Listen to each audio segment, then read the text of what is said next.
All right, so I will, excuse me, call to order our Board of Selectmen meeting for December 7th, 2020. It is 6:31 p.m.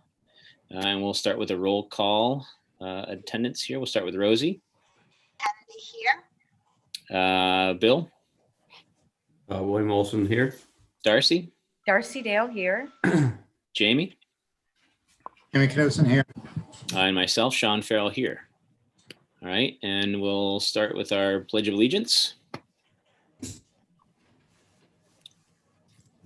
I pledge allegiance to the flag of the United States of America and to the republic for which it stands, one nation, under God, indivisible, with liberty and justice for all.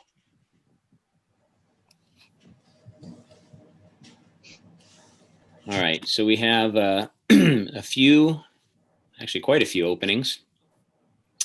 We have 2 openings for the Council on Aging, Hamilton Historic District Commission openings, a zoning board of appeals opening, a community preservation committee opening, a conservation commission opening, and a open space committee opening. So quite a few. Tell all your friends. All right, and now we have some town manager and selectmen reports. Why don't we start with Jamie tonight? Have you got anything for us tonight, Jamie? Not a whole lot. Since Rick is on, he can report on the Hamilton Development Corporation, but for the most part, it was a discussion of the Tregorth funding, which I actually reported on last week or last meeting about related to the Affordable Housing Trust. So. All right. Bill, you got anything for us tonight? I do not know. Rosie? I have something about the Conservation Commission a few weeks ago. I hope I didn't report this already. But there was a second site walk for, no, I don't think I have. There was a second site walk for 3 Arabian Way. So the proponent of this single family development wants to be able to encroach on the 75-foot setback, and the Conservation Commission was not ready to vote on that yet. But it was interesting to go to the walk and see what the criteria is and really understand the importance of wetlands boundaries and so forth. So that was a very educational endeavor. And then I'm sure we'll talk about it later, because I know Mike Toomey is here. The voting down of the oh my God, town hall renovation project. I'm sure we'll discuss that. You've already blocked it out of your mind, Rosie. I'm sorry, Sean. No, yes. Okay, so that's all for me. I'm sorry. And Rosie, the house on, is it Appaloosa that you said? I think it's Arabian Way. Arabian Way. It's a pretty big house, right? It's like a 10,000 square feet or something. It's pretty big, right? Is that? Yes, it is pretty big, and the developer was looking for a waiver to be able to encroach into the no build zone. Obviously, I don't know what the Concom decided. It was just a site walk, but that's a pretty big house, and I don't know what the ultimate disposition will be, but it's interesting to follow it and see how our wetlands protection statutes work.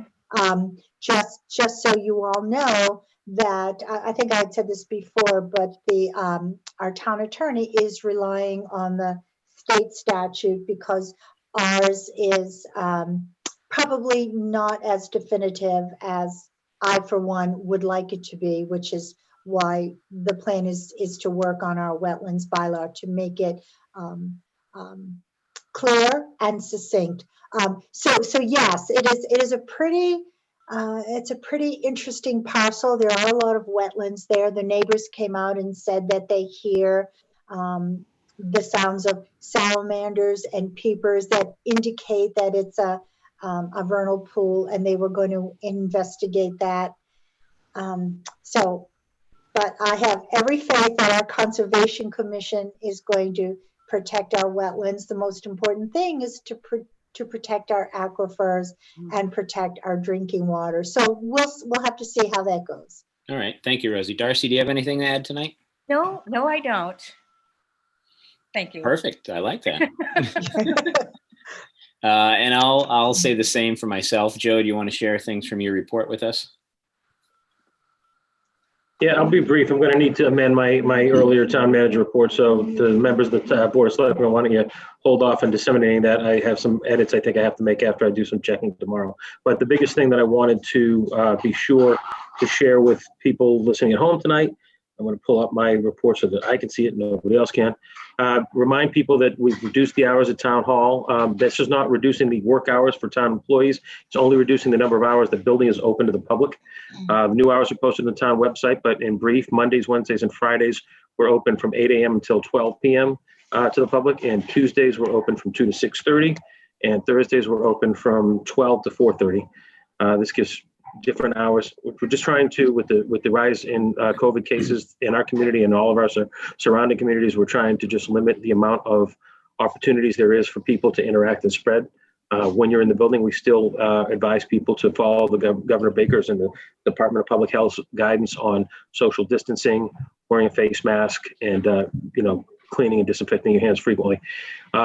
Also, we are happy to announce, and there's a separate new webpage that's launched tonight on the website for COVID-19 testing in Hamilton and Wenham. The town of Hamilton and towns of Hamilton and Wenham are partnering with Beauport Ambulance to offer 6 testing days in the town of Hamilton. This will be taking place at the Miles River Middle School. Each of the 6 testing days takes place from 8:30 a.m. to 4:30 p.m. The dates, again, all the information is listed on the website, but the dates are Wednesday, December 9th, that's this week. Next Wednesday, December 16th. Saturday, December 19th, Sunday, December 20th, Wednesday, December 23rd, and Monday, December 28th. Proof of Hamilton or Wenham residency is required, as well as a completed testing application. They'll be available on the website, or paper copies will be available for those who are unable to complete them at home. And then a health insurance card or policy number for most people would be required. So those are the main things I wanted to share with everybody tonight. Hopefully I'll have the rest of the town manager report ready for prime time dispersal tomorrow. And Joe, can you speak a little bit to what type of tests they will be? I know there's some various testing. It'll be a types. PCR test. It'll be a PCR test. So, people who are trying, the governor is changing things constantly, and you're going to hear from David and Rachel in a few minutes.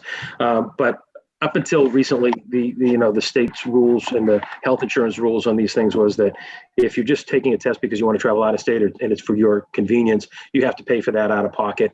But this is for testing that can be covered by insurance, and we've made some tests available for people who can't afford that. So we're going to try and help people get tests locally that need them. And I'll stop and let the experts talk more about it. We're just happy to finally be able to offer this to the public. It took a little bit of work, but we're really appreciative of the folks at Beauport Ambulance for stepping up and helping us figure this out. Is there a quantity that we're given? I've pre-ordered a number of tests using the town's CARES Act money, and we have additional CARES Act money. So if I need to pre-order more or at a later date, we'll continue to check in with Beauport as the testing goes on to see how many are needed. So Is it limited to residents or not? It's limited to residents of Hamilton and Wenham only. Hamilton and Wenham are using our CARES Act money to pay for the tests. Joe, what's the lead time on getting your results? I think 2 to 3 days at most. Okay. So, Joe, I have a question about the cost. I'm familiar with this program that's being that was started by Beauport for the North Shore. And my question is that some people were expected to pay out of pocket, and I believe the cost was about $169.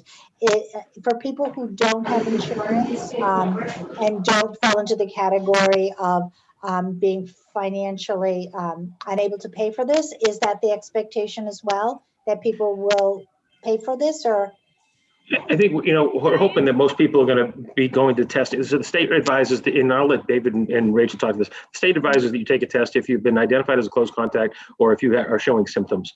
Other than that, the only real reason to get a test is if you're traveling. If you're traveling, you're expected to pay out of pocket. If Okay. you're not traveling and you can't afford the test, that's why we pre-ordered several hundred tests to have those available to make sure people are covered and make sure people can get the test in a timely fashion. But we don't want to just flood the location with everybody just going down there to get a test, because I mean, that only tells you if you have COVID at that moment in time when you took the That's right. test. It doesn't tell you, if you leave the testing site and go interact with somebody that has it, the next day that's not going to be any good anyway. So there's no sense Right. to have the test in that way. We don't want to overwhelm the site. We don't want to stop traffic on Route 1A with everybody trying to get into the middle school parking lot. We want people who need the test to go get the test. And we've made some resources available to help make sure that happens. So. Okay, that sounds good. That's right. Somebody could have been exposed 3 days ago and their viral load is not sufficiently elevated where they would not show symptoms, and they may need another test.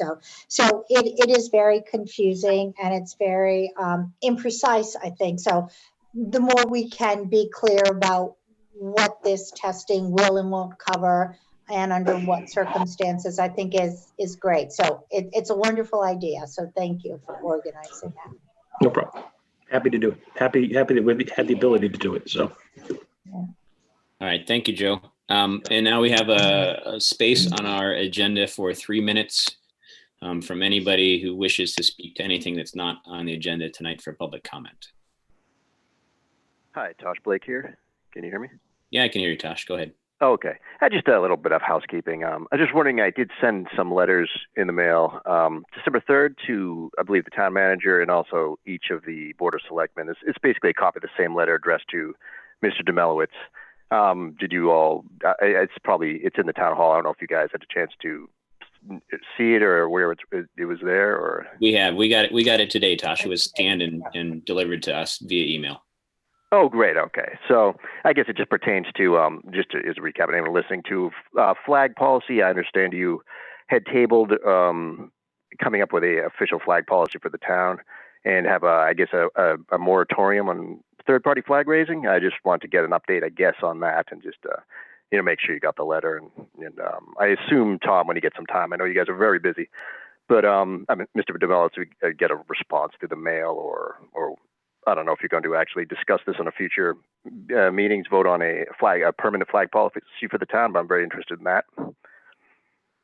All right. I guess we don't have much discussion, but yes, you'll get a reply back, and yes, we probably will be taking it up sometime in the future. We did table it, but we haven't had it back on the agenda for some time. I would imagine it will resurface at some time in the future. Okay, great. Just wanted to check in on that. And just another thing, I guess you, sort of similar to what Wenham had is for the Hamilton Human Rights Commission, they have that, and Wenham has their own Human Rights Committee. Will you be posting anything on the town website outlining that, just kind of officially saying what the charge is and the charter for the commission, the statement from the town? Is there anything? I think Mr. Demelowitz said he would post that eventually, the finalized language. I don't know if there's going to be a link to that on the town website or anything like that. Yep, there will be. That could be. Okay, great. All right, that's all I want. Thank you very much. All right, thank you, Tosh. All right. All right. I guess I have a comment. I'll put myself in my public seat for a second here. So we had some recent power outages, kind of speaking with citizen hat and Board of Selectmen hat on. And last year we had National Grid kind of come out and do a lot of tree trimming. And they put, I'm going to, for lack of a better word, a repeater on Woodbury Street to kind of do the back charge of the electricity so we could kind of keep a loop of electricity in that neighborhood. And with the recent power outages, obviously there's still some issues with town and that power source that comes from Beverly and goes up to Ipswich. And I'm wondering if, and this could be under new business as well, if the board thinks we should have a check-in with National Grid and see if there's some other remediation that they can do, some more of those kind of loops for different areas of town that keep power on when it does go out, so we can keep that different parts of town online, I guess, instead of losing so much power. And they've expressed to us that they do see that there's an issue with their power supply from Beverly to Ipswich. And it's not just us, it's Wenham as well. And other communities are kind of on that same line. So maybe some more dialogue with them in the state to see if there's other things that we can do, or at least plan other than just kind of sitting and waiting for something to change, if we can be proactive with it. I know they're pretty receptive after we kind of badgered them for quite a while. So, maybe we reopen that dialogue and see what their future kind of capital plans are for Hamilton and Wenham and stuff like that, and kind of hold their feet to the fire a little bit, because I think if we kind of stay quiet about it, it's just going to stay status quo. That makes sense to everybody. So Sean, tonight. Sean, I'm aware that there were some power outages. I don't know how substantial in terms of time or in scope. Can you tell me or us what they were? Yeah, I think, Joe, and you can confirm, we had about 1,600 people out. Is that right? That's about right. You had about 1,600 people out. There was an issue where a whole tree came down on Essex Street. And that's the one that happened over the storm the other night, was Saturday night.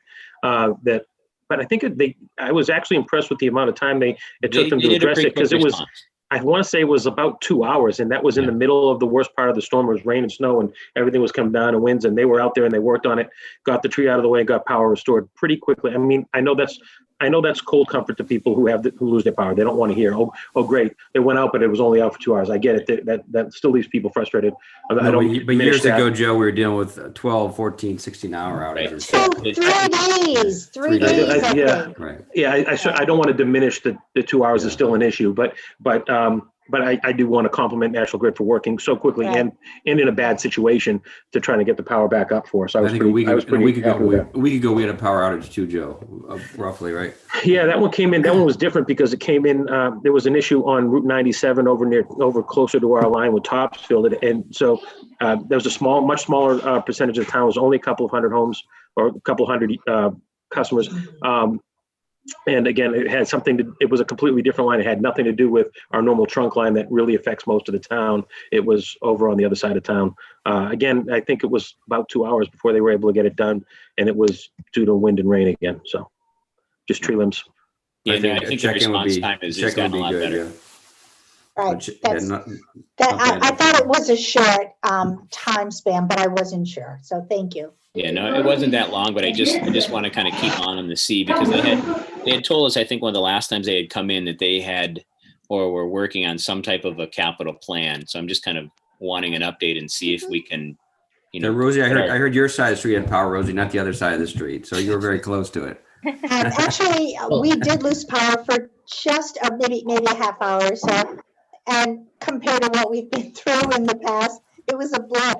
But certainly I'm not everybody, and I was very impressed that it came back on so quickly. So thank you, Bill. All right, so I don't know how big of a deal it is, but the Hamilton Shopping Center and Cumberland Farms and whatever, their power was out. I don't know how long, like Saturday night. Yeah, that's true, and I think when the power is out, Cumbies doesn't have a backup. I think it's out, so we can't get gas for anybody. You have to drive to. I'm sure the Wenham station is probably out too, the Sunoco or whatever it is there, Fallon's. All right, so on to the agenda. Our first item, or actually the consent agenda, I apologize, is to approve minutes of the September 29th, 2020 meeting. So moved. A second, anybody? Second. All right, roll call vote. We'll start with Rosie. Rosie Kennedy, aye. Darcy. Darcy Dale, aye. Jamie. Jimmy Knutson, aye. Bill. William Olson, aye. Myself, Sean Farrell, aye. All right, thank you, everybody. On to our agenda. We have a COVID-19 update and health board discussion. We have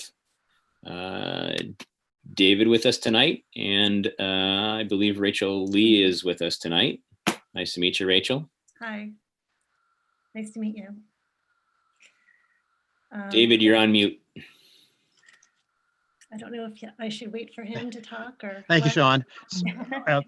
The first thing I want to do really is introduce Rachel Lee.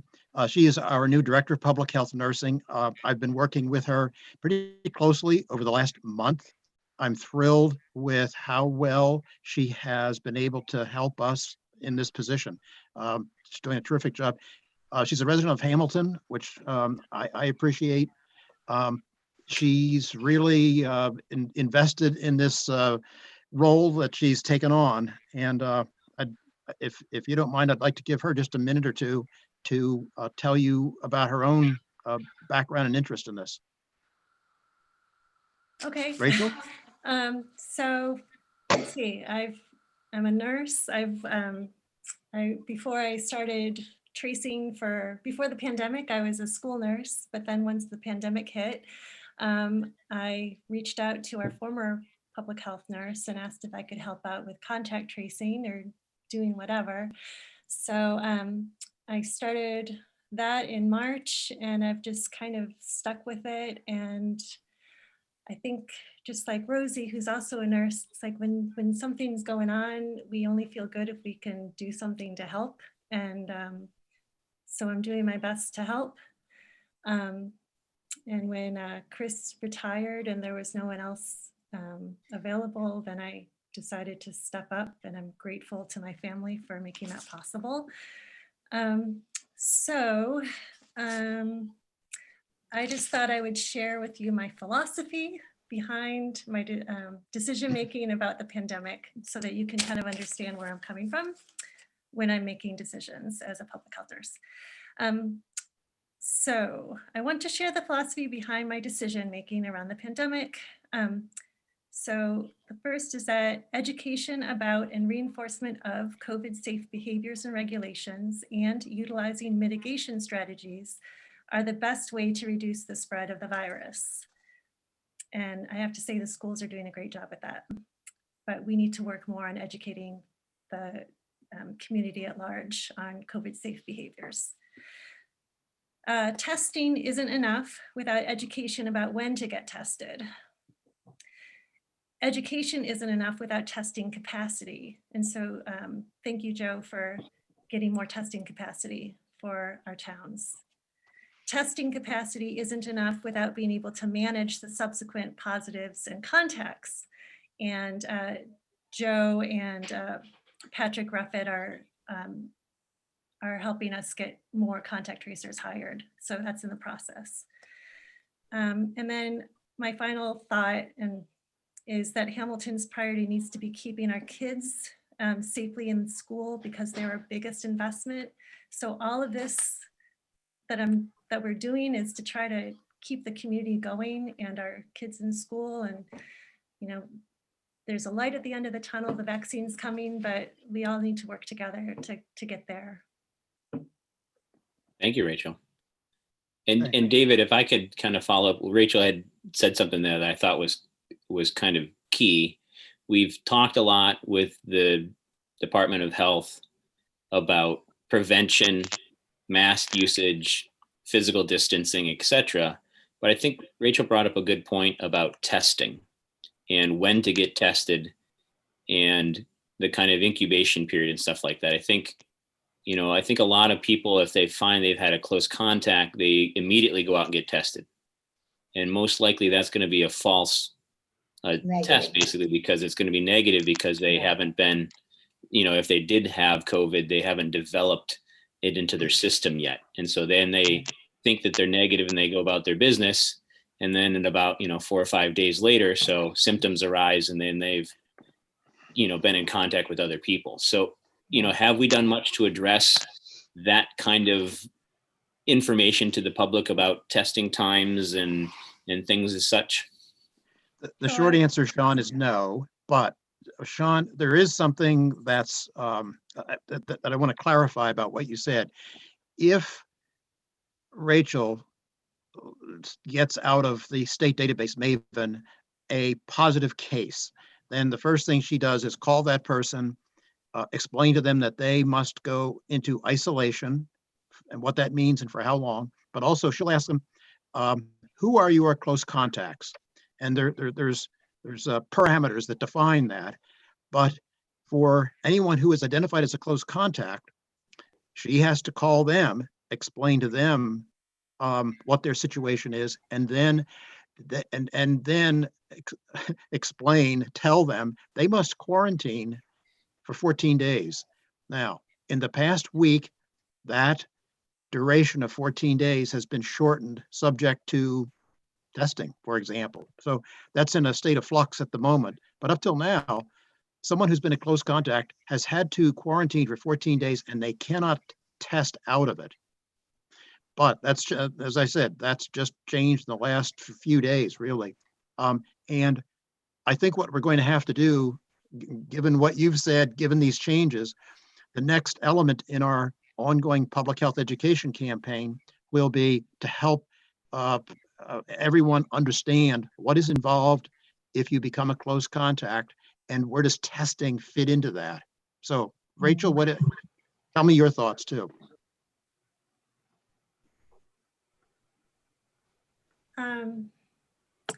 So I'm going to add more to my Word doc that I've been sending out to people. I have this Word doc that basically says, these are the symptoms.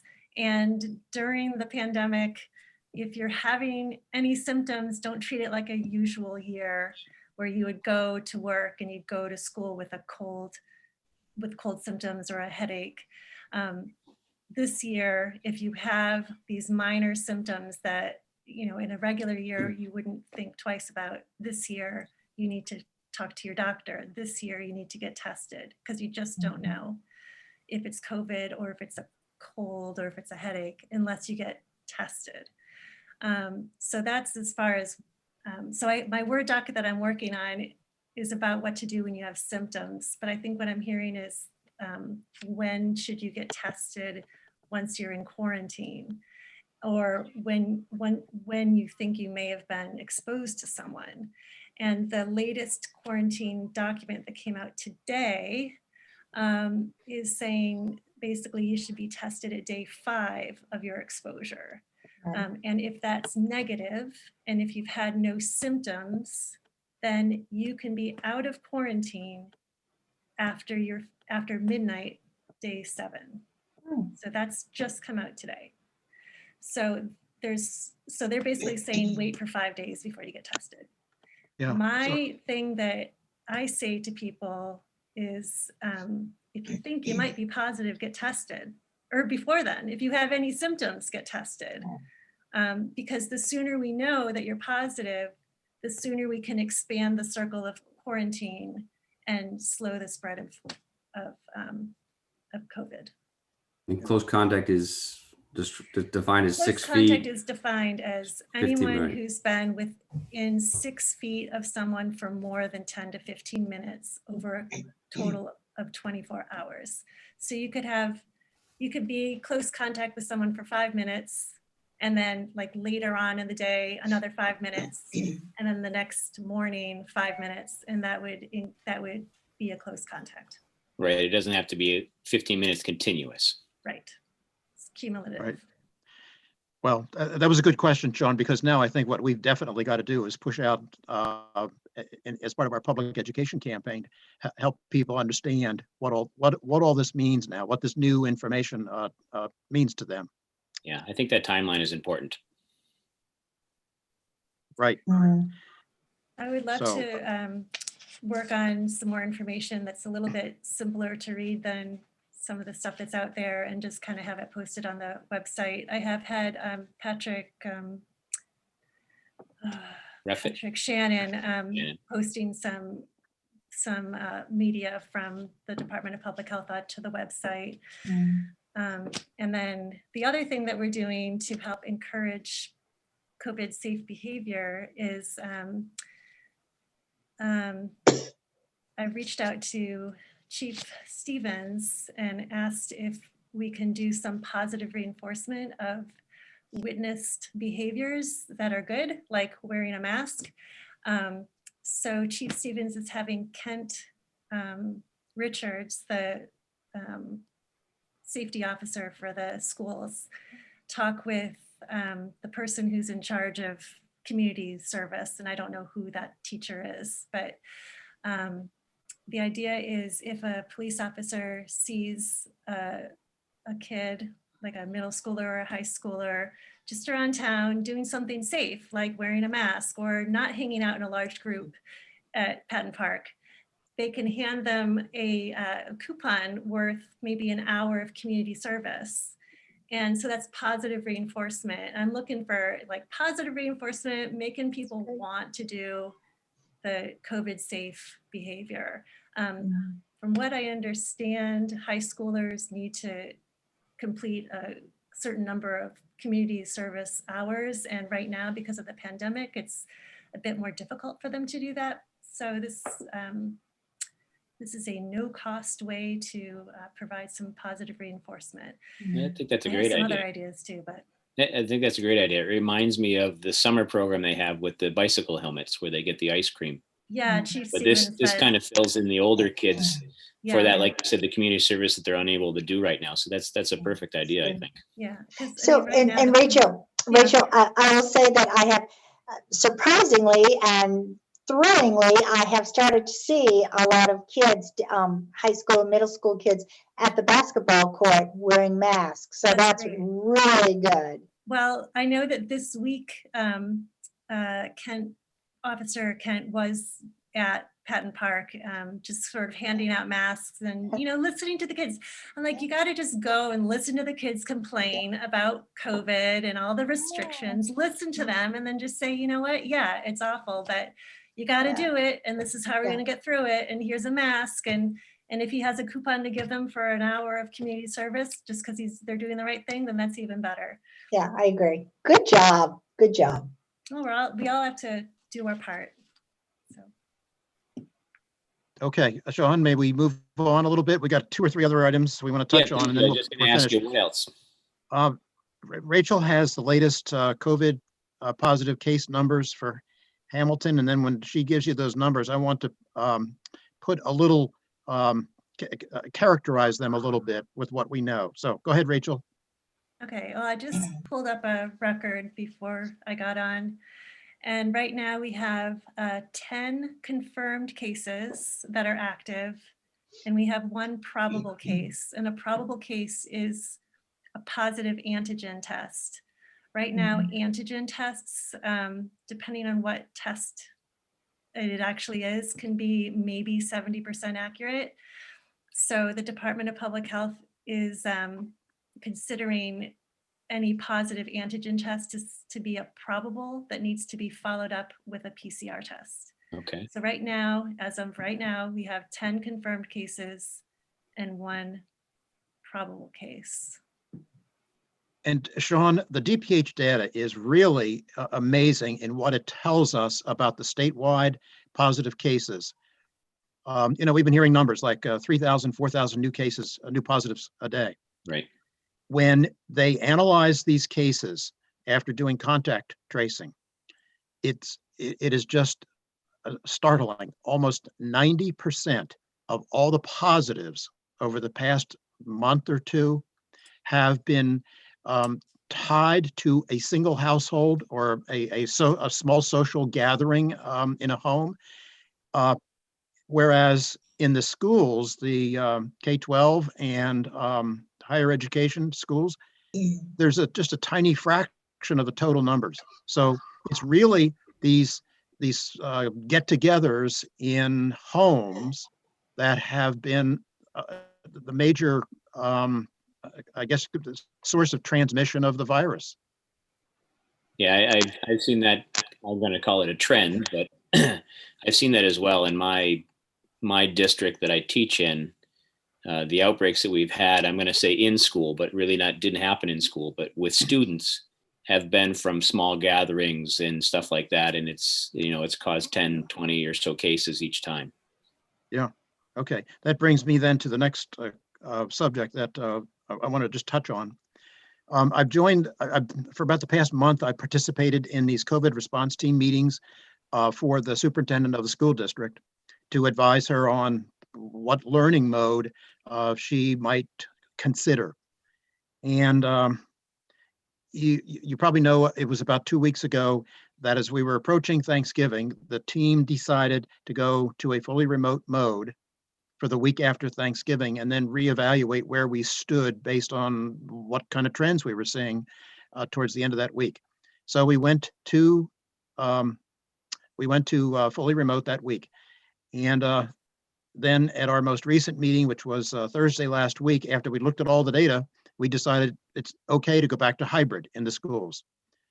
Well, there were two problems there. The first was going to remote for just that week, and then the toggling back and forth, and it precipitated basically an outpouring of concern from parents about what we were doing. And so I think lesson I took from that is we've got to be a little more cautious about making a change, and in particular, a change to a more restrictive learning mode. But I'm pretty confident we're going to be able to get from here to at least the upcoming holidays in this hybrid mode. What happens after that, I don't think anybody can predict. So I thought I'd just share that information with you. And on that same note, at our Board of Health meeting on Thursday, we are going to consider a substantially revised metrics guidance for the superintendent. And if that's voted on and approved, then that will replace what exists up till now. And I can't predict what will happen at the meeting, but I suspect that there will be a substantial change starting at the end of this week. And in a nutshell, it just simply recognized the fact that when we originally developed this guidance, hardly anybody knew what really to do. We've learned so much since then that we're in a much better position now to take a look at all of the information we've got, and the trends in this data, and make a judgment call on what's the right thing to do. So that's an update. I think, and lastly, our public health education campaign continues with Rachel and Joe and Pat. Janet, we're pushing out one or two things every week to the town website, to social media, and so on. Joe, did I miss anything? Want me to? Do you? No, you did a good job. I thank you for updating everybody. We've been trying to, with Rachel's help and with Pat Shannon's help in my office, and some signage and updates. We've been trying to update people as we can with the latest information. We've had to do some of that with town staff because people don't know. Quite honestly, they don't know what they don't know. They just see all this thing, people getting tested. They get nervous. They want to hear things. So we've been constantly updating people. We've been constantly trying to keep them abreast of what our policy is and protocols are in town hall and in other town office buildings. And we're just going to continue to try to update people as best we can. Okay. So as soon as Rachel has more information for me, we'll get it up on the website. Okay. And I also go ahead, David. Go ahead.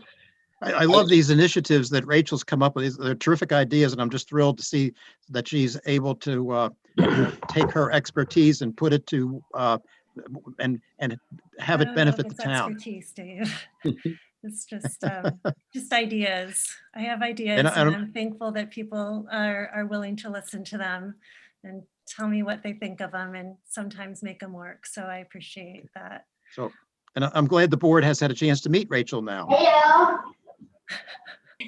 And I'll just say that David's comment earlier before he's talking about just the kind of the information update and the having the discussion with the board about changing some of the ways you look at the numbers and how you figure everything out, I think is good because, as David, this is ever evolving. Each day we learn new things, and then we learn new numbers and new ways to strategize. So, we need to be fluid when we need to. So I think that's key. And I would say to everyone in the meeting or at home or who watches this in the future that, have some patience with us because it is ever evolving. And, we may say something one week and it will change the next just because of things that we've learned from DPH. So, if you hear something, it doesn't mean that it's final.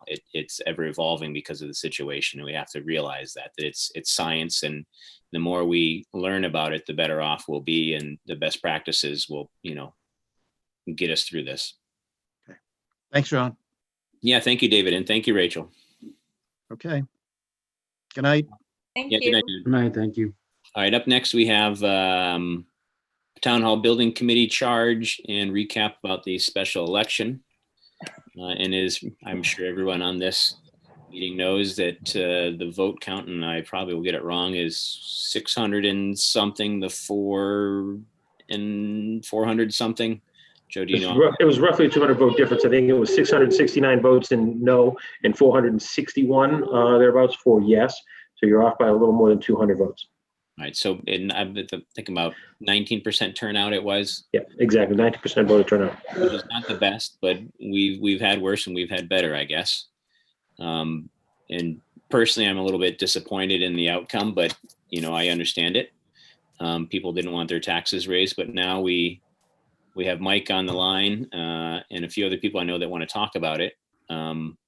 But we'll maybe just start with the board, and if anybody has any thoughts tonight on next steps, and then we'll let Mike talk about what he thinks as far as the Town Hall Building Committee and where we go from here. Any thoughts from anybody on the board? Yes, I think that this is a process. I remember when Wenham went through this, it took them a few times to get the information out there. Excuse me. And it's going to be a matter of educating, letting people know about the money, because I think if they realized the money is not fungible, meaning it can't be used for other things like schools or things that are outside the renovation and restoration of this very important public building of ours. And I just think over time we'll be able to explain about the money. We have over 1.1 million that has already been spent as per town meeting over the last 3 years. And we've been making slow and steady progress. And I expect it to continue. I think we'll eventually get there. We don't really have any long-term solutions. And right now it just seems like, with the availability of the Pilgrim Hall and the CPC money, the grants that we're gonna get, and maybe we can get a little bit more. Maybe there's something we can do there.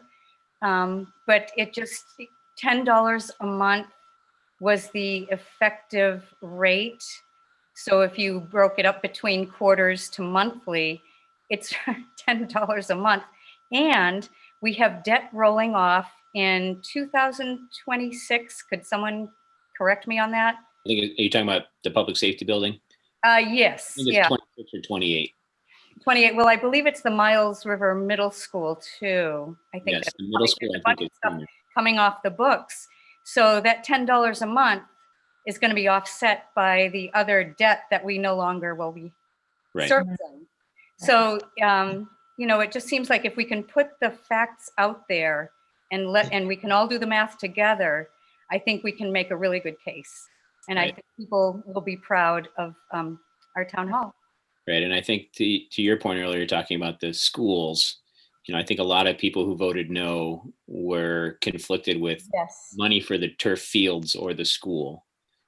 And, as many of us know, fundraising for a town hall is pretty difficult.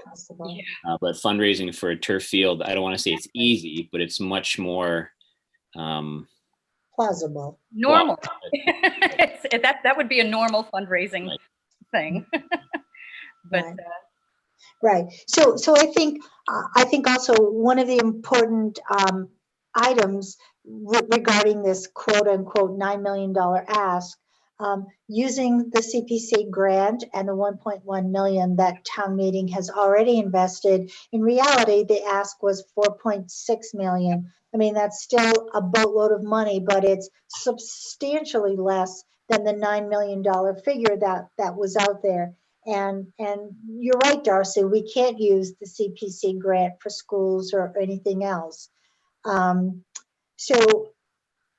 the other part of it is some people were concerned about preserving this building or building a new building. And I'm sure Mike Toomey will talk about this tonight, but it wouldn't cost us any less. It would probably cost us more because we wouldn't, as Darcy said, have the availability of the CPC grant to use if we were to embark upon a new building.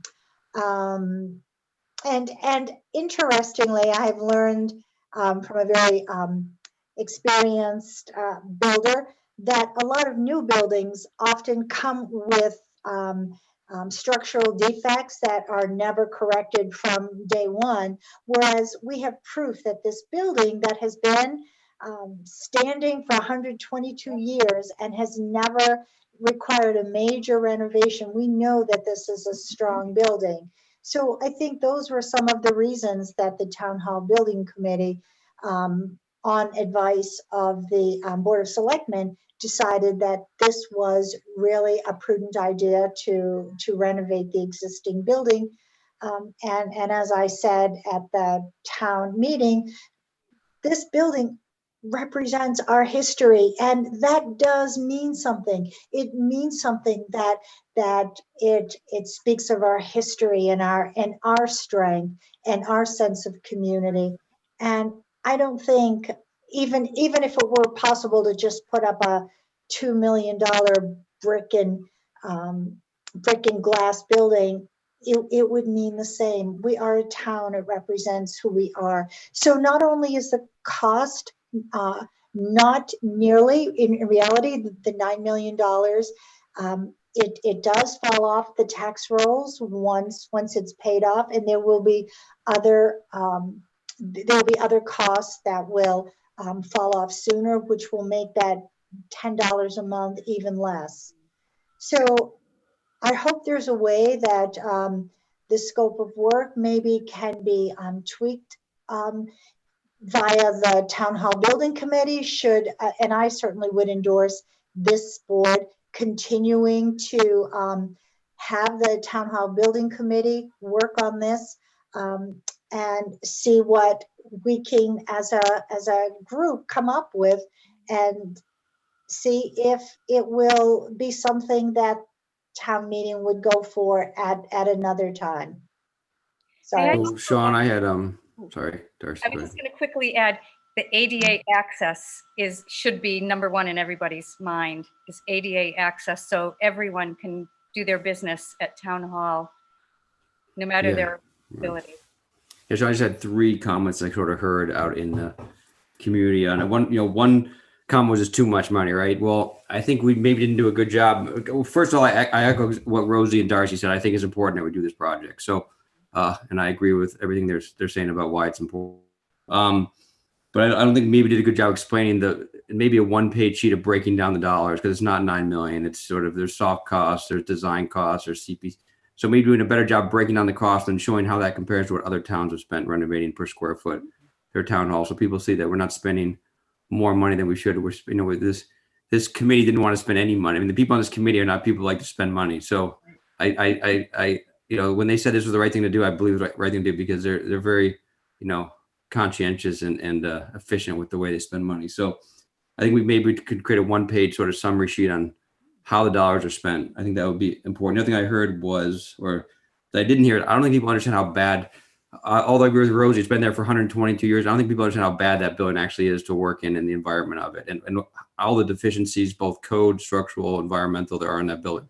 So once again, maybe it's important to sort of community understand how bad that building really is in terms of an environment to work in on a daily basis, to attract good employees, to be productive, to support the community and the community needs. So maybe that's another 1-page sort of summary sheet.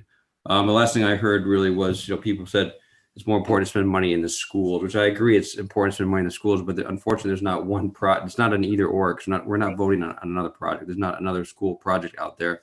And if there was one, it would be 5 to 7 years down the road. So I think we can do both. I don't think it's an either or. So, so those are the 3 comments I sort of heard in the community. And I think there's, like Rosie and Darcy said, maybe there's some things we can do, because it's, we've had many things that have gone 2 or 3 town meetings before they got approved, because it's about educating, building consensus. So I think we still are motivated to build on this and get it through.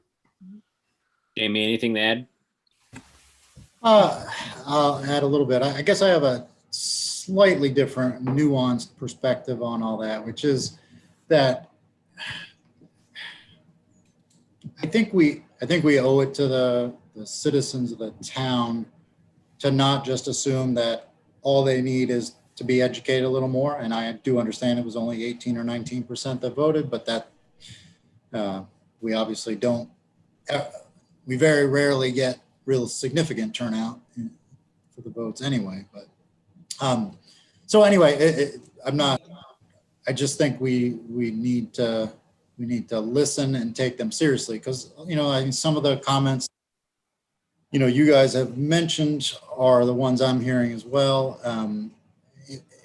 But it's not for a lot of people that I've talked to, it's not just about, oh, you know, we just can't spend that much, or, you know, I don't want my taxes raised. It's also kind of about, like, you know, should we think for, you know, as the pandemic has taught us that, you know, a lot of businesses that we're going to be doing business in a new way. Should we try to learn some lessons from that as it relates to town business? Anyway, to sum all that up is really just, I do think we need to not just assume that all they need is better education, and maybe to think some, you know, to at least consider and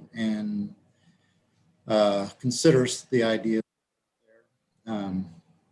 and, you know, and have a good dialogue. And I know part of the issue is, well, you know, is getting people to come out to these dialogues. Like, I know you guys had some informational meetings and things, but to the extent that we can, you know, get some of these people who are now a little more engaged to do that, I think it would be good.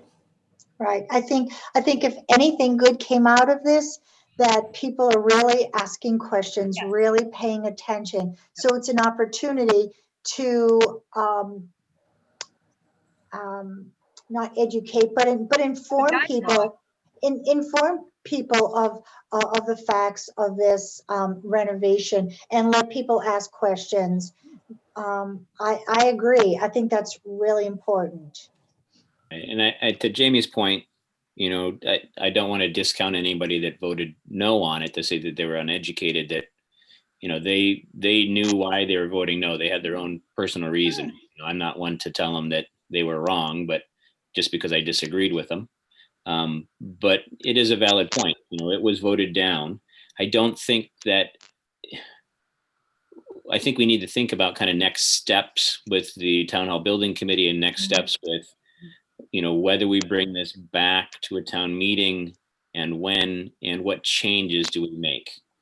You know, I don't think that if we just roll it right back out on another special election or ballot in the spring, and it's the same plan and everything like that, I don't think that's the way to do it, because we haven't gained anything from kind of the lesson we've learned from the no vote. You know, and that creates a lot of kind of distrust in your local government. If everyone says, well, we keep voting it down, but you keep bringing it back, you know, so we need to kind of readjust what our thoughts are about scope and cost, and think a little more creatively. I think town hall building committee has done so much and spent so much time on it. You know, it's tough for me to say that we kind of got to go back to the drawing board a little bit, but I think because of the vote, we're obligated to, you know, because people don't want to spend that extra money, and they want to know more about why we actually need it. And I think the ADA reasons, the sprinkler systems, and, you know, and talking with Tim and Joe, if we do anything to the building to try to bring it up to code, we're going to trigger, you know, a total renovation with the money spent on it, and letting people know, you know, a lot of that cost is for bringing it up to code, and what our staff needs, you know. And to Jamie's point about, we're doing a lot of virtual meetings now, you know, maybe we think a little bit more creatively with meeting room size, or something like that, or can more business be done virtually? You know, there's kind of a lot of ideas that we can kick around, but, you know, Mike, do you want to add anything to the conversation? Sure. Well, we're sorry, and we're a little disappointed in the vote not coming through, obviously. We've tried to just in the last few days figure out what went wrong, or what was on people's minds, what really tripped this one way or the other. There's a lot of different reasons. A lot of the questions about the double stairs and everything like that, there's easy answers for that. But the underlying issue is money. Like everything, it's always about the money. There's the fear of school projects in the near future, and taking on additional debt to renovate the town hall as well as the school projects. is a conflict in a lot of people's minds. We've tried to explain and break down this project so people could fully understand it. One of the things that we had an issue with was we received bids a week before town meeting.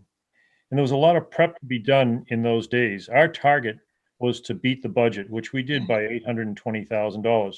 We mitigated the upcharge for leaving those stairs intact and building an addition on the back of the building. We feel like we did our job. We tried to soften that. And we even said at the town meeting, we're going to try and soften that number by going to the scheme with leaving the stairs and building an addition out back for the elevators and the new stairs. We were going to try and soften that number as best we could. We targeted about $1 million to add, to leave those stairs intact. So $820,000 was a pretty good swipe. We took a lot of, not scope, but we took things out of the project to make it more cost effective. So what I'm here tonight is to try and find out where we go from here. We've brought this, our charge was to bring it up to the warrant article. And we also, of course, bid it out. So we had hard numbers for you. Unlike what Wenham did, they went with an estimate. Then after they got the go ahead, they bid it out and they were over budget. Well, we came in under budget and it still failed. So I guess my primary reason for being here tonight is just to get some direction from the Board of Selectmen, because you're our boss, I guess, and the taxpayers, obviously. Where do you want us to go from here? We have a committee that's waiting to meet and go over where we think we are and what your thoughts or what your direction would be, and we'll recover and keep going. Yeah. And Sean, I guess you kind of talked about it before when you mentioned it, but obviously in construction, you can always go through what they call a value engineering or a cost savings process, right? I know they've been through it before, but maybe, like you said, we should do another list, right? And these things may not be accepted, but maybe we should come up with a list. And I mean, maybe whatever happens if the stairs goes away now, we put the elevator back in the building, right? Does it lower the price $1 million, or does it not really matter? Because you got to redesign the project now and you got to pay architecture fees. Right. Exactly. So, but those are things that we should, that at least, like you said, take the citizens seriously and come up with a list. And if there's nothing on the list, at least we can say we made a list and these are the pros and cons of the list. So maybe that's one thing they can work on. Even if the ideas don't work out, like you said, if we talk about a redesign, moving the elevator, at least we looked into it, but we realized it wasn't going to be cost effective, right? Well, not yet anyway, but I'm assuming it will be. But kind of to Mike's point and some of the points earlier, I think there's kind of two reasons why people voted no. One was just the straight tax increase, and the other one was a competition with other projects, school projects in particular. So I would suggest and be open to if myself and Mike and maybe a representative from the school administration or school committee would sit down and have kind of a stakeholders conversation about kind of working together, because we don't want to be in competition with the schools. And if we had some support from the schools and they said, listen, there's not a conflict with monies for the schools, and we have a project that's 5 or 7, 10 years out, and then we have this room to tell people, well, it wouldn't be a conflict with the school. And we do have this opportunity to fund town hall and then fund the schools later on down the road when we have some more debt roll off. If people be willing to kind of go ahead, Darcy. I'm thinking the school committee is a completely different entity, and it's composed a lot of Wenham people. So of course they're going to say, don't spend your money there, Hamilton. I mean, I just don't see the relationship. I know we're going to be working with them, and I know we're going to have a stakeholders meeting, but I really don't want to tie them into how the town of Hamilton makes a decision on our town hall. Right, but I think that it would really help if we had the support of the school to say there wasn't a conflict with, do you spend money on the school or do you spend money on town hall? Well, I think we're going to be able to do both because there is debt rolling off. And as Bill said, this is the timeline for this is going to be a minimum of 10 years for the schools before. Yeah, well, I'm agreeing with everything you're saying, Darcy, but But by then, a lot of debt will have rolled off, and it shouldn't be. It's not a zero-sum game here. Don't make it one. no, but I think that, I mean, I agree with you that in my mind and in your mind, it's not a us or them versus. Right. But I think if we had the support of the schools, and then they could share the message in saying that.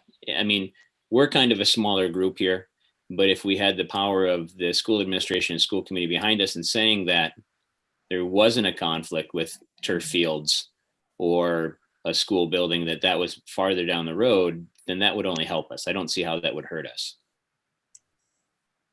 Well, I'd like to hear more, I suppose. We'll see what happens, but it just strikes me as being, I just don't see the relationship. I just don't, but we'll see what happens. Well, the money's all coming out of the same people's pockets, right? So It's not coming out of Wenham's pockets. no, And but they're, you really don't want other towns weighing in, I should think. On, we're paying 60% of that school bill, so I think they're an well, important. yeah, see, they've got a conflict of interest there. But anyway, But Sean, can I jump in here? yeah, go ahead, Rick. I've been watching this from a distance since its inception, and want to thank the building committee for all the hard work they put into this, literally hundreds of hours. So I have a real appreciation for the time and effort. My sense from the outside was, and this happens to all the committees, including the planning board and the HDC, so not finding fault here, is it worked in and focused on the building construction and cost and design, which is great. Got to do that work. But there was no committee to sell this project. And in a way, and this is not a shot at anybody, it was kind of orphaned. It didn't have a champion in terms of a committee other than the building committee, a larger committee made up of different departments or different citizens. And I thought it was telling. I went to the night of the election.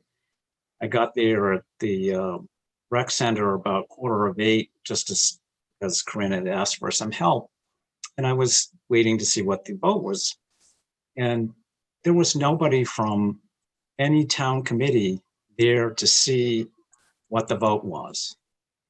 Well, that told me that something was missing, that if the people that had spent all this time and effort weren't there thinking about how this is going to come out, then something's missing here in terms of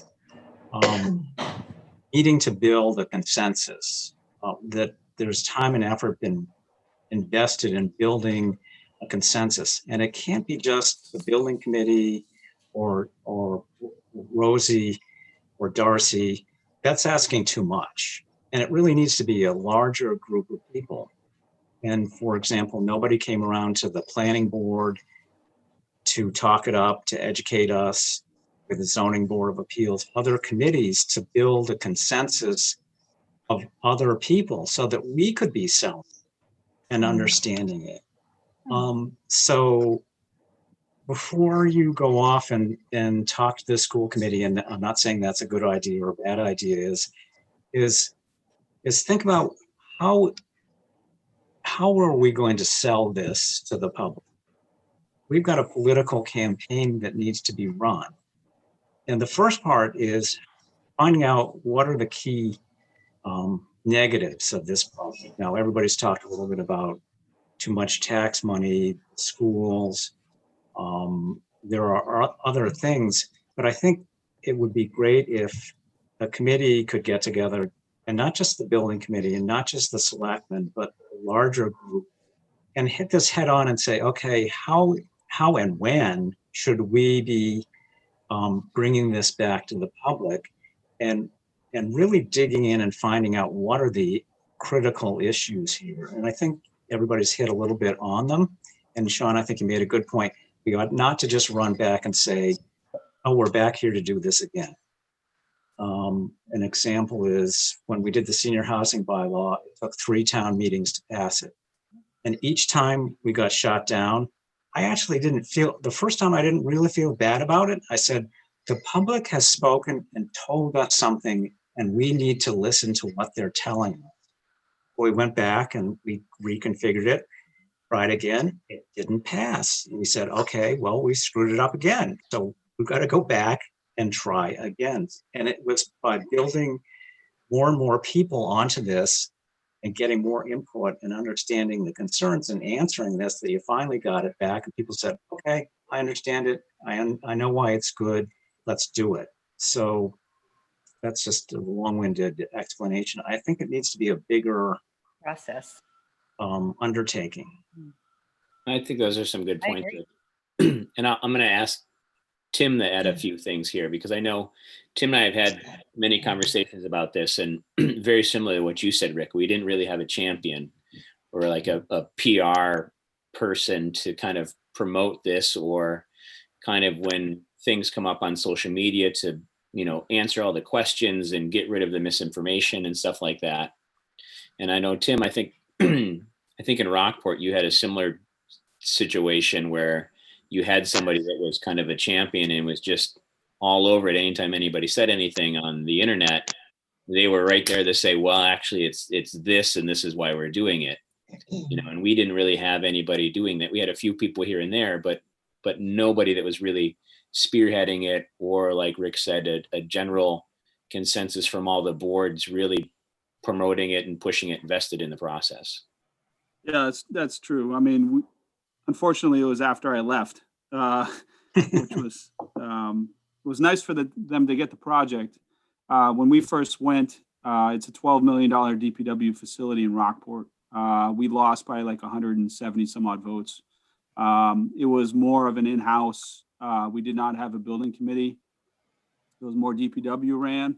Thought we did pretty well at the polls, to be honest. When they went back, they did take, I think it was either like 2 or 3 years between votes. They built the project back. They didn't really change scope, but what they did is they brought on a building committee. They found kind of a diamond in the rough. It was a lady that was in marketing. She was very passionate about the building and the DPW, and then just literally took over, answered the questions, the naysayers on Facebook or social media, answered the questions that were asked, really took it upon herself. I met her personally. I explained that I used to work there, and I was very happy that she was able to help and get the project put through. Long time, several years in the making with that project as well. But that's what it takes. It takes somebody to be able to answer the questions from the citizens. There's a lot of misinformation out there. You probably read that on Facebook. There was probably a lot of people comparing projects, this project to a certain other commercial building or something like that. It's not apples to apples when it comes to public works and public projects. And my only concern is obviously when we're talking with the school projects is I heard a lot of that. I heard a lot about turf fields. I heard a lot about new schools. My concern is that they don't even have those projects on the books yet. They're not even in the pipeline. And yet we are being told we want to make sure that those, that those are the projects we want to fund. So that's my concern, is that there's no project versus project, and I'm not saying that. It's just people in their minds in Hamilton have this idea that there's future projects that aren't even in the pipeline to be funded, and tax, obviously tax implications and increases. So they're putting us against a project that's in the future sometime, which is concerning to me, that we are ready to go. We have, obviously bid in hand, and yet there's a still large group of people in town that are putting us against projects that aren't even thought about yet, or 10 years out, which is tough to compete against. I agree. I look at it as the director of buildings, and I talked with Joe and Mike Toomey this morning. My concern, and it's been throughout this whole project, has been the liability in the town hall when it comes to accessibility, not only for the residents coming into the building, but obviously the employees. My concern is that we don't have an accessible building. If somebody does, God forbid, fall or get hurt, we are in trouble. The building is not accessible. It's structurally deficient. It's concerning to me that we have a building that's literally rotting. And the frustration is the amount of work that we need to do to the building will trigger several, if we do more than 30% of the building value, it triggers accessibility, which means elevator. If we put the elevator in, then that triggers the 50% building value, and that means we have to bring the building up to code. So our whole project started small, and then it came into accessibility, fire protection, structural issues, but it doesn't take much to trigger those two thresholds. And I believe, talking when I was going through the Patton Homestead project, everyone said, well, you can piece it out, you can do small projects, but I believe the way it's treated is within a 3-year period, those projects get added up together, and that's what triggers the thresholds. Now, I don't know who calls us on those thresholds. I'm not sure where that comes from, if it's the building inspector or if it's the state. But that was something that we were concerned with the Patton Homestead, and that's why we went with the exterior preservation project, because it didn't hit any threshold. This one, the smallest piece of this project and the most important, could trigger something more, and it's like a domino effect. And we're then there at the project that we were put forward to the town. Like I said, my major concern is the accessibility in this whole project. I would like a building that is accessible by all residents and employees. That was the main goal for me. It's unfortunate, but I do understand this happens.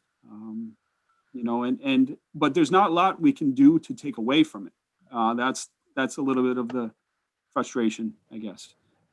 We bare boned it. Mike Toomey did a great job bringing that number down. There's not a lot we can take away from the project without triggering some of these other thresholds that I just previously talked about. So I'm not really sure where to go. If it's a time being, or if there's 1 to 2 years between, maybe we come up with an alternative plan, to take away the accessibility issue. I did bring up with Joe and Mike that we do still have potentially Pilgrim Hall to use. I'm not sure if that's something that the selectmen want to talk about tonight, but there is, we did have a preliminary lease put together. We did have a potential 1 to 2 year period there to use. We did have an fit out plan, very, very minimal amount of money to be able to use that building. So if there's appetite for that, maybe that's the way we handle it. We are able to use a building that is a single level, or maybe 2 buildings, the town hall and Pilgrim Hall, that are single levels for a time being. But that all depends on the time frame that we want to go back, if we do, with this project. It's a short amount of time frame, that does make sense. If it's a 1 to 2 year period, through, or maybe more, maybe that does make sense as a temporary or interim fix. Thanks, Tim. So I guess let's kind of circle back a little bit. So let's talk kind of next steps here. I guess first question should be, do we want to keep some type of momentum or thought that we want to renovate town hall? Right. The second question is, what kind of time frame for adjustments to the plan till we bring it back to a town meeting, you know, if we decide to keep moving forward with the project in some capacity, you know, whether there's a change in plan or, you know, we redirect something. And then do we want to keep the town hall building committee together to help with that process? And then do we want to have myself and maybe Mike have a meeting with stakeholders? Doesn't have to be necessarily be school committee right off the bat. That can be something we can discuss as a group with maybe Mike and Tim and Joe, and talk about kind of what next steps will be and how we involve more people in the process, and get some ideas on how to either kind of, yep, go ahead, Joe. You're raising your hand. Yeah, just to be recognized when you're done. I don't want to interrupt. I just add that, and I think that, you know, whenever I've been confronted in the past, either here or in other places, things don't go the way you want them to, or where you think that they're going to go. Generally, I like to just take a step back and say, okay, what didn't we do right? I think that's the way you're talking about, Sean, as far as having a kind of a next steps meeting with Mike and other stakeholders in the community. And it could be other boards and committee members, just other interested parties in the town, to talk about, you know, what are the real needs and what are the ways to get us from the position we're in right now to the place where we want to go, whatever that is. You know, rather than argue with people about, you need to do the town hall, or you should do it somewhere else, or it can't be this much money, or it should be this much money. We could be just talking about, you know, we have challenges that are presented by the current building. It's not handicapped accessible. It's not code compliant. It doesn't have fire suppression. In order to responsibly continue to operate government from the town hall building in its current location, we need to find a way to address those, or we need to find an alternative to doing that. And I think that you don't want to try in a meeting like this tonight, just come up with a plan or a direction. I think it'd be great to reach out to other stakeholders, get other people involved. That's up to all of you, but get some other people involved and do that kind of circle back, regroup, figure out what is it that people feel the most committed to, and then figuring out the way forward from there. But as Tim said, if it's going to be a longer process, maybe we look at going back to Gordon Conwell and saying, hey, you know, you were willing to let us have the building for 2 years while we were building it, while we were renovating the building. Could we make some other arrangement with you to have it for a couple of years while we figure out how to get ourselves out of this current situation? It's not an ideal situation, splitting town offices into 2 buildings, but at least everybody in both buildings would be on floor. Both buildings would have adequate restroom facilities. We'd be able to continue to do business, although not in an ideal situation. We'd be able to continue to do business if that was something the town wanted was interested in. I gather from our conversations with Gordon Conwell, they may be open to it, because I don't think they have a current plan for their existing building. So to have it occupied and doing something helps them rather than it just sitting vacant. So I think those are things worth talking about. But I do agree with Sean that the next step would be to have a meeting with 5 or 6 or 8 people. Whether, if you get over 8, we're probably gonna have to do it virtually in this day and age. But over the next couple of weeks, have that kind of meeting and come back to the Board of Selectmen with a recommendation on a way to go forward. That's my 2 cents as your town manager.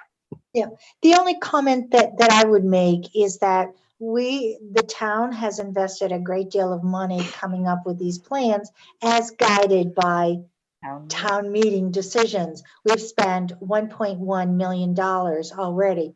So I certainly don't want to rush things, but I want us to be cognizant of the fact that we have spent an incredible amount of money on these plans thus far.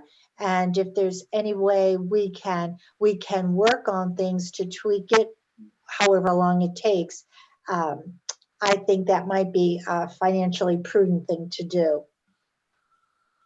Maybe we could also see if we can get a little bit more CPC money coming down the pipeline too over the next year or so, and see if that can help ameliorate those feelings, you know, lowering the tax burden. But $10 a month, you get a lot of money. You get a lot for your money. Mhm. Jamie or Bill, thoughts?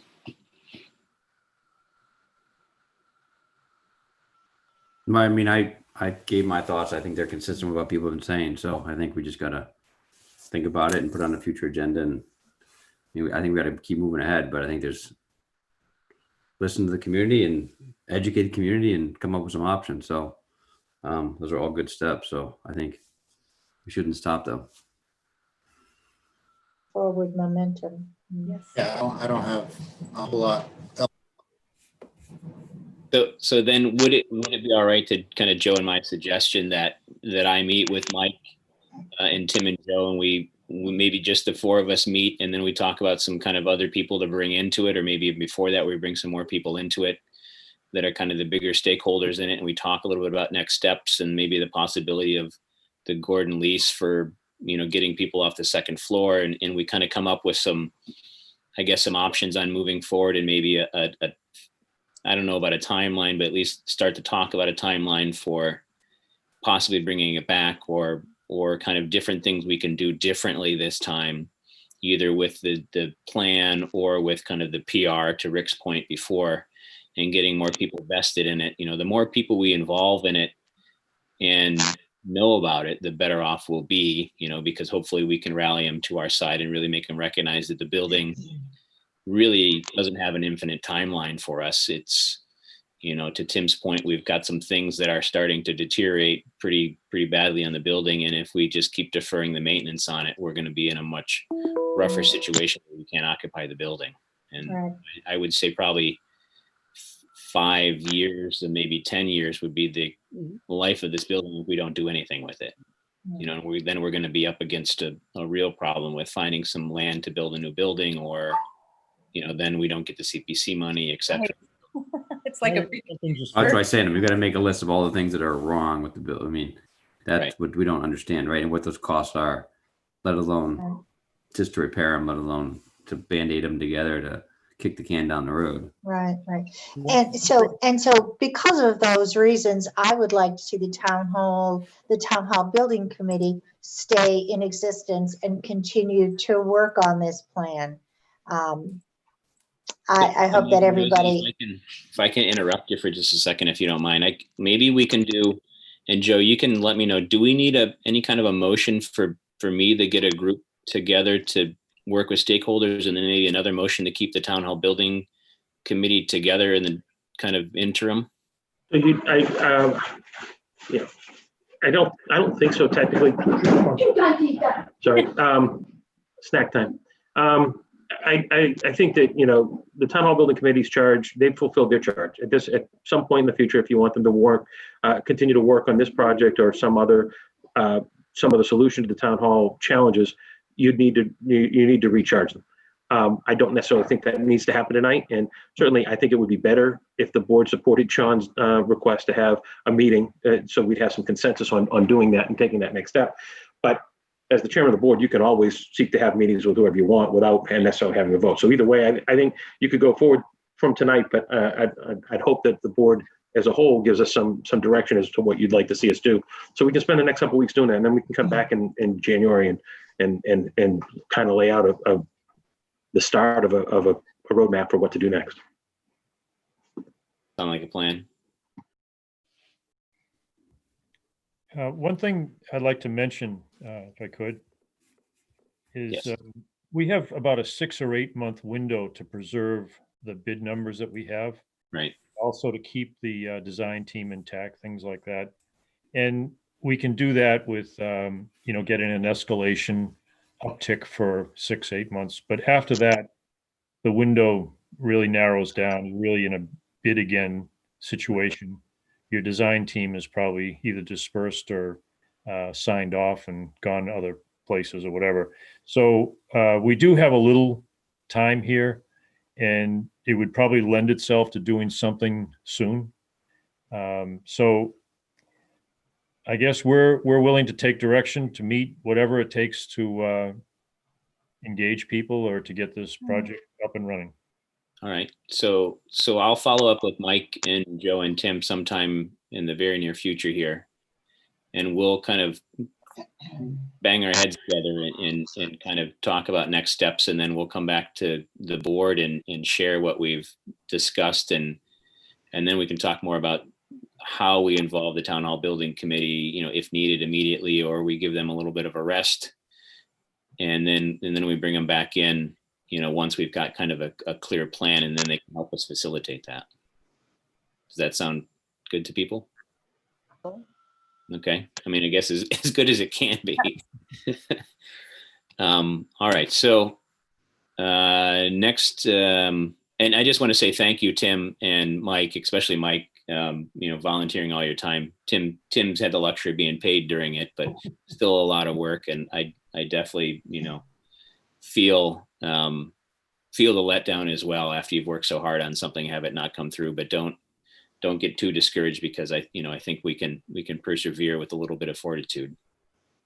Up next, we have a draft budget calendar for fiscal year 22. Okay,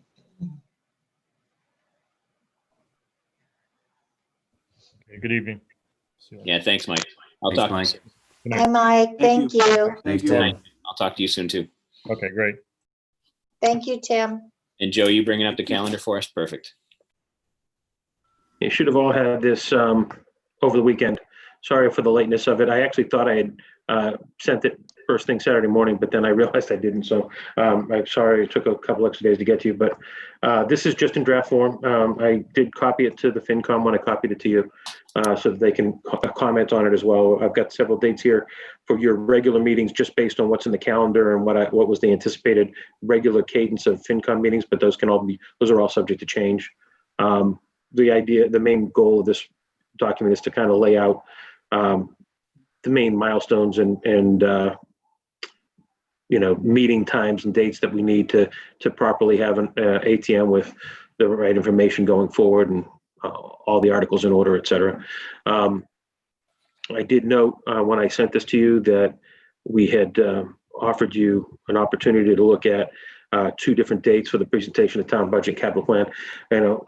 Last year I had asked, and the board agreed with me to do the presentation of the town budget capital plan at a regularly scheduled board of selectmen's meeting. I tried to do this out of respect for our town department heads who typically appear at that meeting and comment and answer questions for you. The past practice had always been to do a Saturday morning meeting. I know that that's popular in Wenham as well. And if the board wants to return to that, we could propose to do it on February 6th. Otherwise, your scheduled meeting that week would be February 1st, on Monday night.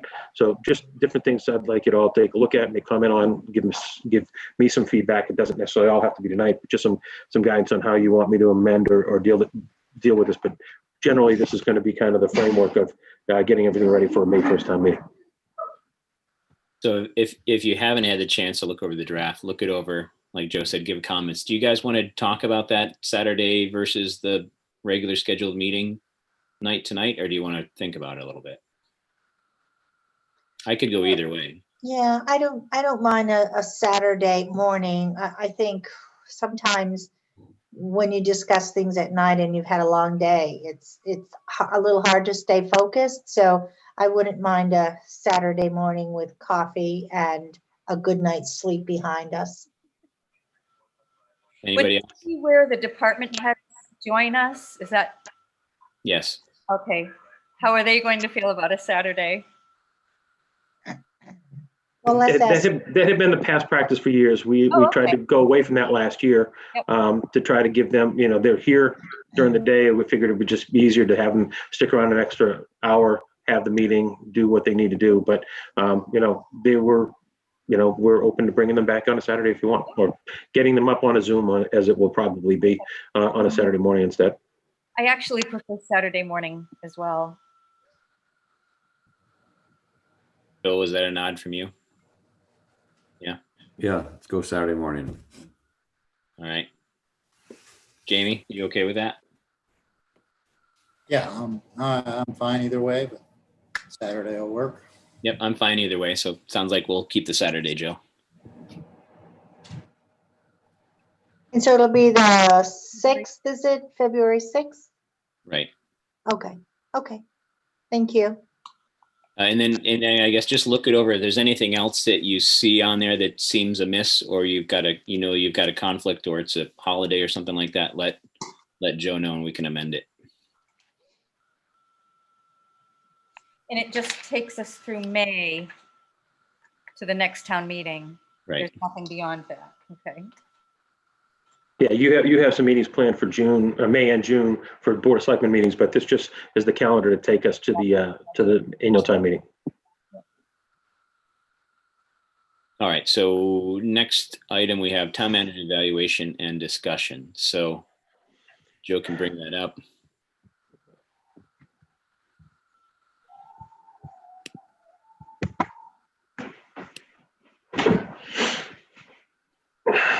Should have got this, I think, on, I don't know what day.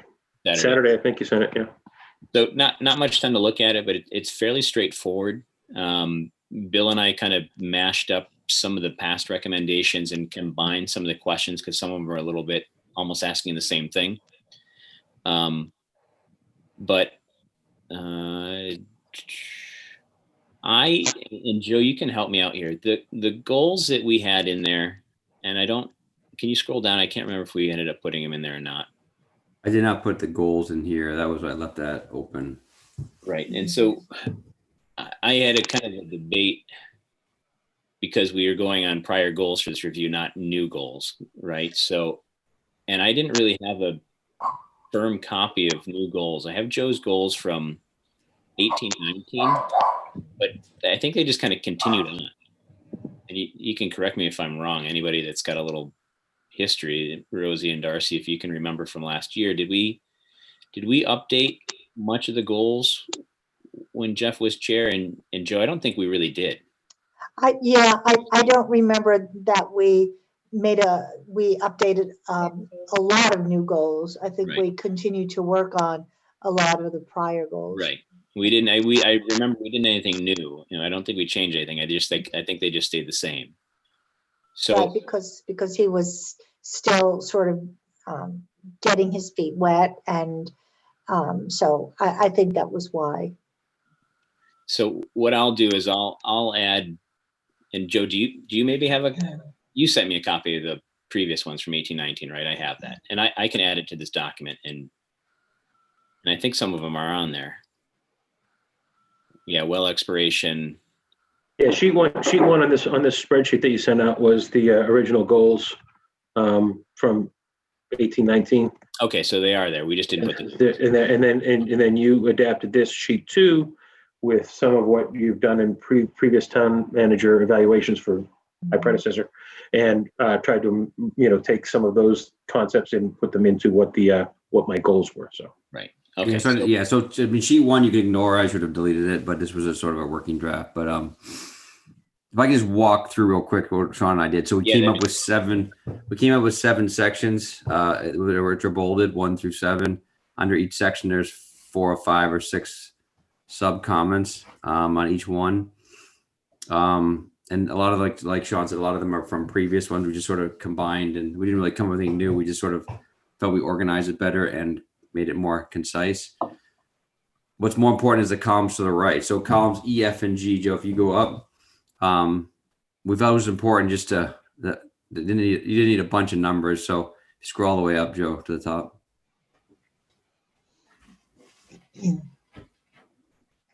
So we just had 3 columns: really exceeds goals, meets goals, and needs improvement.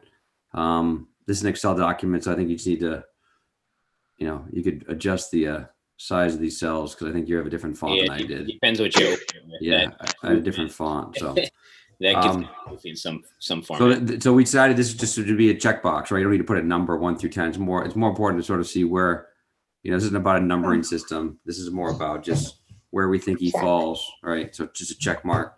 And then to the right, I've had 3 columns, which I typically do for reviews when I'm doing reviews. But to the right of that, I had 3 columns for comments because I think it's important to, Joe, if you scroll over to the right a little bit, you'll see the 3 columns I had. So the first column is accomplishments from past year. I think it's important to, you scroll over too far, but I think it's important to acknowledge accomplishments, wins from last year, things that he did really well, right? So acknowledge that. The column I is sort of specific growth requirements. I think it's important that we don't just tell Joe he's not doing a good job, but tell him what he could be doing, give him constructive criticism. And then the third column was what I find important is, well, maybe it's even more important for him, but if he's not doing good, maybe it's not his fault. Maybe it's he needs additional resources or additional direction or some other system, or it's not necessarily all on him. It's sort of the structure of it. So, and I think Joe, I think you should do a self-evaluation too on this. I think it's important for us to do it, but I think you should fill in the same form. So don't feel like you need to fill in every form. I think we're going to combine them all. So if you don't have a comment or don't know something, don't guess. You can just leave it blank. So I think it's a lot of information. There's 40 questions and 3 columns. There's 120 places to write something. So, but I think, so Sean and I will combine them all, but, and not leave any comments out. We're not going to edit the comments. We're just going to combine them all. So, I think it's important to just put in comments where you think they're important, and Sean, you can comment on that. But I don't think if you don't know the answer to something, you shouldn't guess, right? So just leave it blank. Right. And again, the kind of goal of this, besides, reviewing how you think Joe is doing, is also kind of having a conversation with Joe about some of those things that you might not know. Him, if you say, well, I don't know what's going on with this, give him a call and say, Joe, can you tell me what's going on with this? And that's going to help you fill out those kind of comments and how you think he's doing if you're not sure on something, so hopefully everyone will follow up or have an initial conversation with him to kind of fill in any of the gaps that you're not sure about, and then fill out the review after you've had a conversation with them, and then you can give it to Bill or I. So send it back to us in Word, and so we can just copy paste and put them together as one. And then Sean, are you going to edit this one more time with the goals, or? I'll edit it one more time to add the goals in there. Okay. You can just delete sheet 1 when you do that, please. Yeah. Is there a date due? What do you think, Darcy? How long is it going to take you? I mean, we didn't really know because it's a lot to fill in and a lot to do. Yeah, so I was just wondering if you had a date in mind for. In the past, we've typically done, once we kind of give the document out, we give like 2 weeks. Yep. So it's, at our next meeting, you'll have it in by, and then Bill and I will compile everything, 2 weeks after that. So we should have it done by the next meeting, and then you guys can work the information into a form. And I mean, this is supposed to be a living, breathing document. So Yeah. if there's something in here that's not in here, or you don't like how it's written, or we don't want to get too crazy with it. But if you got some suggestions, like let us know. Put some on the bottom. It's an Excel document. So just if you make a change to something, just highlight it in yellow or something. Yeah. And then I'll also go ahead, Jimmy. So, maybe I missed it while my dog was barking or whatever, but so Bill had sent out, a different spreadsheet several weeks ago. Yes, with the new goals on it, right? So that's the new, so that's what you're talking about when you're saying adding the new goals to this, right? So I guess we'll back up a little bit. So this evaluation is kind of past tense. I got you. So we're reviewing up to kind of this point. That document that Bill sent out, as I keep calling the laundry list for Joe and us, is the new goals. And I'll format kind of all that into another document, and then we'll give that to Joe as his kind of formal goals. And then we'll also do this review on his past goals from the 18 to 19/20 year. I got you. Okay. So then when you're saying adding to the goals, you're talking about maybe updating what's on sheet 1 of? Correct. So sheet 1, I think it is, if you go back to that, Joe. And maybe I'm just going to basically take sheet 1 and add it to the evaluation document. Okay. Okay. Because it's got a different format for Just the bottom of it, though. Yeah, just the bottom of it. The 5 goals, right? Patent homestead, capital stabilization fund, wall exploration. I think there was town hall below there, and affordable housing master plan. Okay. I get it now. Okay. Perfect. Yeah. Exactly. Thanks for highlighting that, Joe. So, any other questions? All right, and I'll work. Oh my gosh, that wasn't me. Dog. That's your dog. Well, that was not mine. Well, that's not your dog. Whoa. All right, so I'll work on kind of adding those things to the bottom.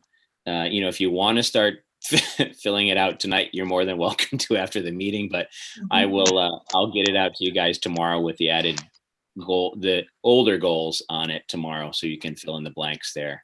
And then, encourage you to reach out to Joe and have a conversation with him about it. And before, what we used to do, and you're welcome to do it still, is typically what most of us did on the board. We had kind of an initial interview with Joe or whoever the town manager was, just to kind of ask questions about the review, if you did have any blanks or something like that, things you didn't know about. And then a lot of times we had kind of a post-review interview and just kind of discussed maybe why, or if he had questions on why you said he needed an improvement, and then you could have a more one-to-one conversation about it. And then we'll overall have a public conversation about the review when it's all done. But you're more than welcome to do any combination of those things.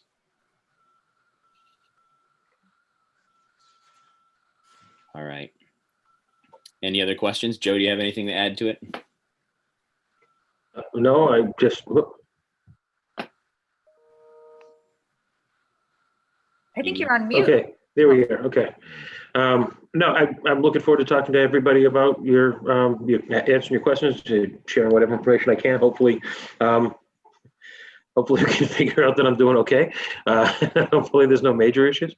But I think evaluations, self-evaluations are an important part of the process for any manager, for any staff member.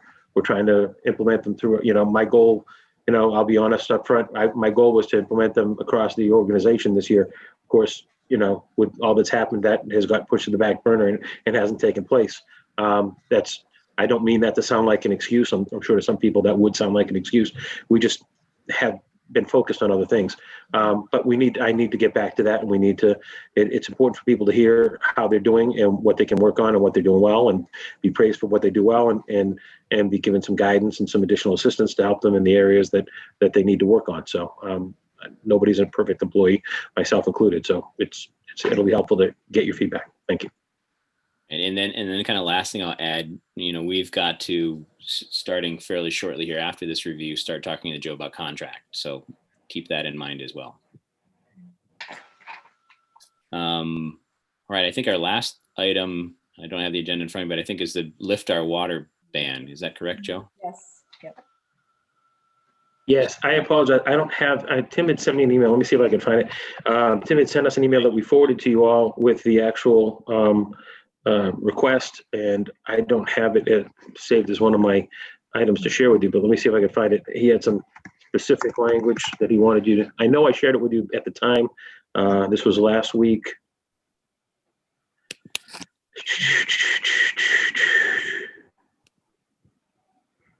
Give me 1 second, if you can, bear with me.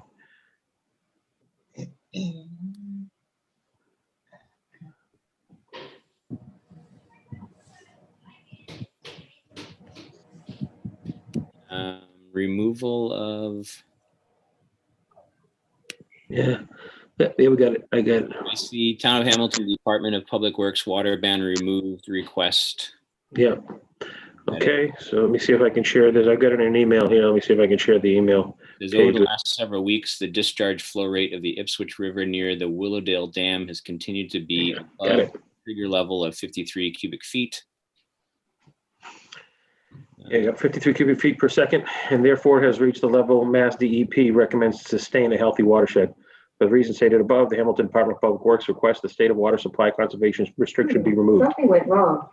Try again in a few seconds. Okay. Google's always listening too much. I'll mute now, but I think you need a motion to remove the water ban. All right. Anybody want to make a motion to remove the ban? I'll make a motion to remove the water ban.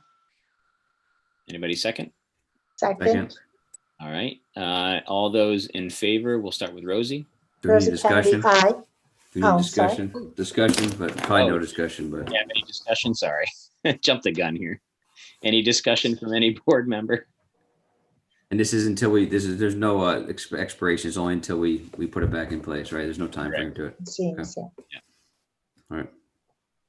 All right. We'll start again with a roll call vote. We'll start with Rosie. Okay, Rosie Kennedy, aye. Darcy, Darcy Dale, aye. Jamie, Jamie Knutson, aye. Bill, William Wilson, aye. and myself, Sean Farrell, aye. All right, I think that's it for the agenda. Darcy, don't make your motion yet. I can just go on ahead. So Joe and I have talked a couple times about we're trying to plan a Board of Selectmen Wenham Hamilton joint meeting again to discuss some of the items that we talked about last time and also our inspectional services contract. So they were wondering if we could meet on their regularly scheduled Tuesday meeting. And what was the date again, Joe? January 5th.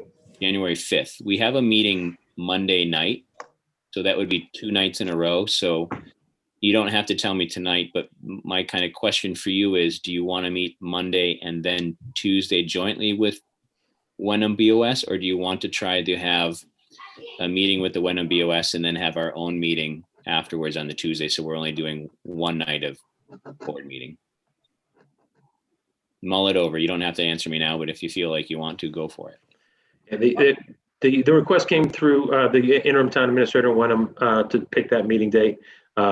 They haven't even said over there for sure, but part of the impetus for wanting to meet again so quickly is the ISD, the intermunicipal agreement on inspectional services, and the other part is that we're going to be hopefully completing union negotiations with the new library union tomorrow, and we're hoping to be able to present a contract proposal to the Wenham Board of Selectmen. The Wenham Board of Selectmen is the lead entity in the library regionalization.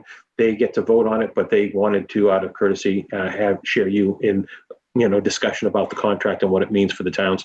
And we thought it'd be great to get that stuff done all in one meeting. So,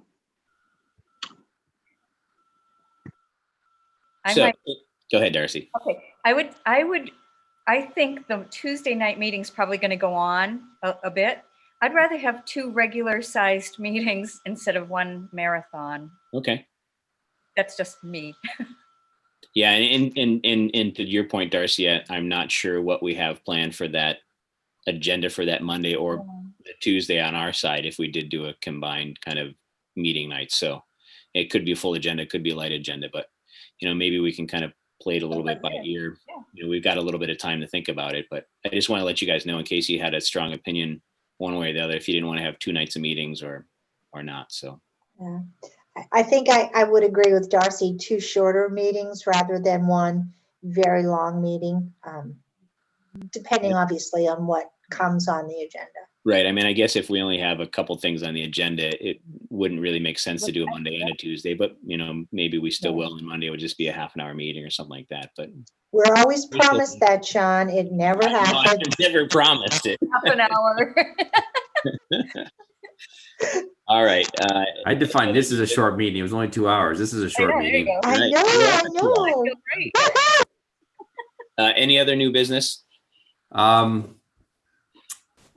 I think we're just going to talk about that. We're going to talk. There was a request to talk about Meyer Road today. We're going to talk about that on a future meeting. Is that correct, John? You and I talked about that.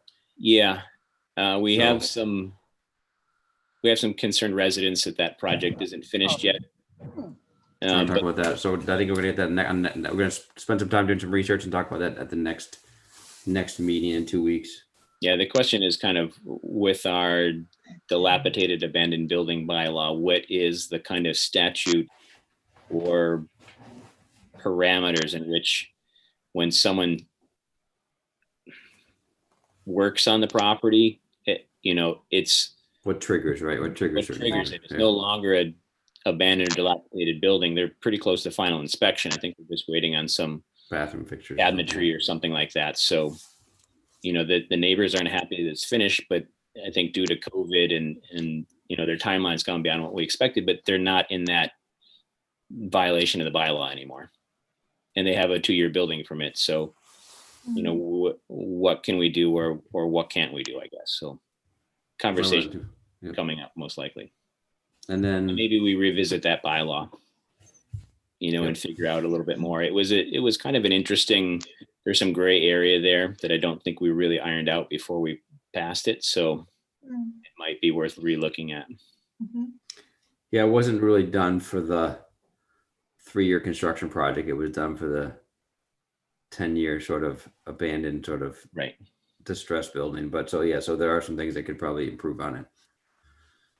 You always try to think of all the worst case scenarios and you don't catch them all the first time around, so. Right. And then just to go, the only thing I think, Sean, I know it's a future discussion. I know that Tosh brought it up already, but there was a goal to roll out, once we roll out that coalition, we're going to do a public forum to pick members, and that's going to happen after the holidays, after the first of the year. So that'll be on a future agenda too, right? Is that the goal? Remind me. Right.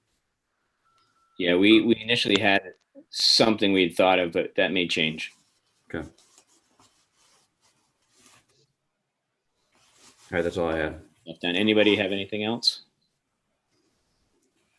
John, if I had something I wanted to chat about, but don't necessarily want to put it on the agenda yet, I could just reach out to you. No. Well, there is something, but I think it's something that isn't quite ripe yet in terms of being an issue. So I don't want to bring it up yet. But it's something I'll just email you. You're talking in code. You're talking in code, Rosie. I'm sorry. I apologize. Start talking pig Latin or something. Sorry about that. Yeah, email me or call me, Rosie. That's okay. Great. Thank you. All right, Darcy, it's time to make your motion unless anybody has anything else. I make a motion, we adjourn for the evening. Woo-hoo. Second. All right. All those in favor, we'll start with Rosie. Rosie Kennedy, aye. Bill? William Olson, aye. Darcy? Darcy Dale, aye. Jamie? Jamie Knudsen, aye. Myself, Sean Farrell, aye. Thanks everyone that stick around for joining us.